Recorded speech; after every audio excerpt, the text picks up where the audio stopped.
Hello friends, welcome back to my channel. हम पढ़ रहे हैं कि अगर कोई पर्सन माइनर और अनसाउंड माइंड पर्सन को नेसेसरी प्रोवाइड करता है तो ये क्वासी कॉन्ट्रैक्ट के अंडर क्यों आता है। क्योंकि इसीलिए आता है क्योंकि जब भी माइनर और अनसाउंड माइंड पर्सन ऐसे पर्सन होते हैं जिनके साथ अगर हम स्टार्टिंग से कॉन्ट्रैक्ट कर रहे हो तो वॉइड होता है। जैसे माइनर के साथ कोई भी कॉन्ट्रैक्ट नहीं हो सकता, ये स्टार्टिंग से ही वॉइड होता है। बट अगर नेसेसरी प्रोवाइड कर रहा है, अगर कोई पर्सन हेल्प कर रहा है तो ये वॉइड नहीं होता है, क्योंकि ऐसे तो कोई हेल्प ही नहीं करेगा माइनर्स की। इसीलिए ये क्वासी कॉन्ट्रैक्ट के अंदर आता है, क्योंकि ये स्पेशल कॉन्ट्रैक्ट है। क्योंकि माइनर के साथ जितने भी कॉन्ट्रैक्ट करते हैं वो वॉइड होता है, बट एक ऐसा कॉन्ट्रैक्ट है जिसके लिए सप्लायर क्लेम कर सकता है माइनर को, इसीलिए क्वासी कॉन्ट्रैक्ट के अंडर आता है। ये हमने पहले कर लिया था, इसके सारे वो बस एक थोड़ा सा रह गया था पार्ट, वही बताना था कि क्वासी कॉन्ट्रैक्ट के अंदर क्यों आता है। अब हम 69 पढ़ेंगे। Section 69, reimbursement of person paying money due by another in payment of which he is interested. Reimbursement क्या होता है? पे करना। अगर आपका पड़ोसी आपके ड्यूज पे कर दे रहा है, आपकी हेल्प कर रहा है, देन ये अच्छी बात है कि वो आपकी हेल्प कर रहा है। अब आपको भी वो जो ड्यूज़ पे करे हैं वो ड्यूज़ आपको आप अपने पड़ोसी को देने पड़ेंगे, बाद में वापस देने पड़ेंगे कि तूने उस टाइम पे मेरी जो हेल्प करी थी उसी के पैसे हैं, ये ले ले। यही सेक्शन होता है कि reimbursement of person paying money due by another. अगर कोई पर्सन रिम्बर्स कर रहा है, पे कर रहा है दूसरों की dues, in payment of which he is interested, और उसमें उसका भी इंटरेस्ट है। कैसे उसका इंटरेस्ट होगा अभी हम पढ़ेंगे केस के साथ।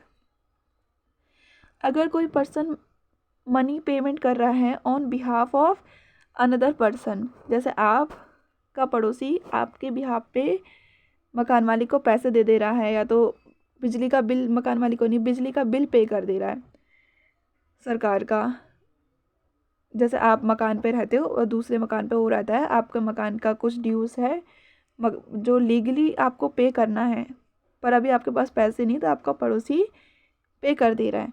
विच another person was bound by law to pay, ये लॉ से बाउंड है। ऐसा खर्चा, ऐसे एक्सपेंसेस पे कर रहा है, ऐसे ड्यूज़ पे कर रहा है जो लीगली बाउंड होते हैं, जिसके लिए जैसे चंदा वंदा नहीं, चंदा के लिए लीगली बाउंड नहीं होता कोई भी पर्सन।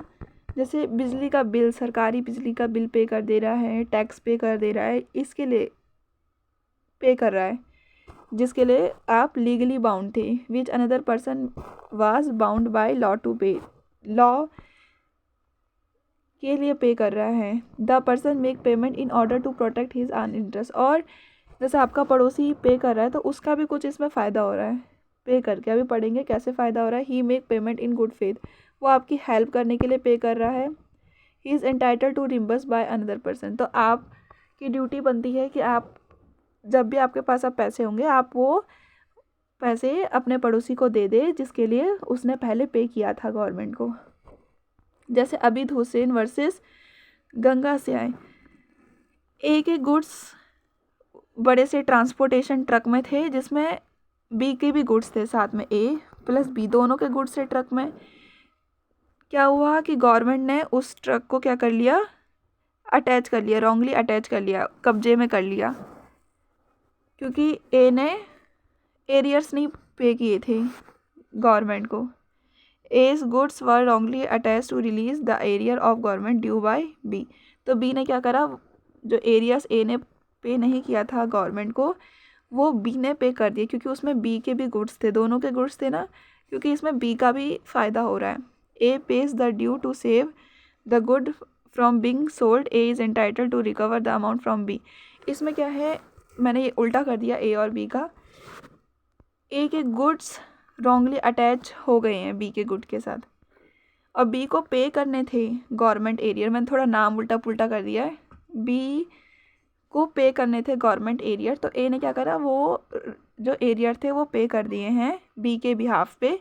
तो बी की ड्यूटी ये होती है कि ए को वो अमाउंट वापस कर दे जब भी उसके पास पैसे हो, और इसमें ए का भी क्या फ़ायदा था, क्योंकि ए के गुड्स भी अटैच हो गए थे, वो अपने गुड्स को छुड़ाने के लिए तभी पे करा था। इसमें लिखा ना, the protect make payment in order to protect his own interest, अपने इंटरेस्ट के लिए ही प्रोटेक्ट करने के लिए पे करता है।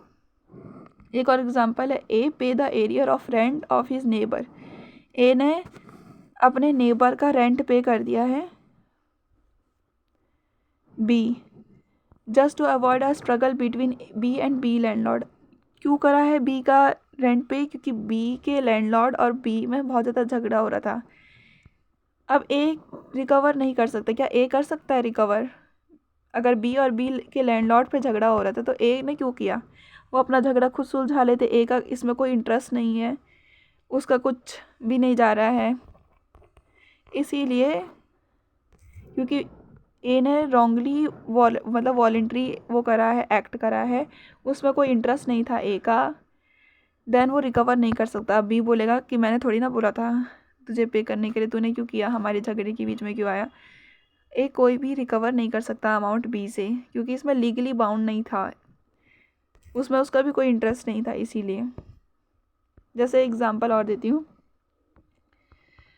आपके मोहल्ले में जैसे चंदा मांगने के लिए आ गई बहुत सारे लोग, उस आपने क्या किया, अपने मकान मालिक का भी चंदा दे दिया। आपके मकान मालिक बाहर रहते, तो अपने मकान मालिक का भी चंदा दे दिया आपने, बोला कि ये मेरे मकान मालिक का 10,000 रुपये ले लो और मेरा 5,000 रुपये ले लो। 15,000 रुपये पे कर दिए आपने अपनी तरफ से, 5,000 और मकान मालिक के 10,000 रुपये। अब मकान मालिक बोलेगा कि मैंने थोड़ी ना बोला तुझे चंदा देने के लिए 10,000 रुपये, वो मकान मालिक नहीं देगा, क्योंकि इसमें वो लीगली बाउंड नहीं था चंदा देने के लिए।